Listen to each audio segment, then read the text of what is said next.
What's up mga kabirit? Ngayon nga ay pupunta tayo dito sa OSAVE at tayo ay mamimili. Alam niyo ba dito sa OSAVE mayroon ditong automatic na pagbukas ng kanilang pinto. Ito nga tingnan natin oh. Basta matapat ka lang dyan sa kanilang sensor ay magbubukas na automatically ang kanilang pintuan. O di ba? Open Sesame. Ito nga ang kanilang setup ng kanilang store.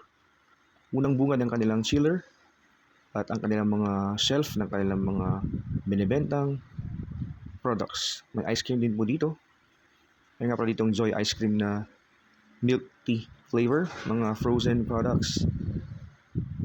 Meron din dito mga chicken nuggets at iba pang mga pwedeng pang ulam at almusal. At meron sila ditong french fries and hash brown na para ka nang kumain sa McDonald's mga kaibigan or Jollibee. Ang maganda dito ay open sila hanggang 9 o'clock ng gabi kaya pwede kang mamili kahit na late kang umuwi ng inyong tahanan mula sa trabaho. Marami kang pagpipilian dito. Meron rin dito mga version ng mga palaman na para siyang Nutella at Pringles version din na mas mura mga kaibigan. Siyempre, kasing lasa na rin mga kaibigan. So ito yung hash brown and french fries. So paglabas mo nga ay meron sensor ulit ang kanilang at automatically ay magbubukas ang kanilang pintuan. Yun lang. Till next time, see you around.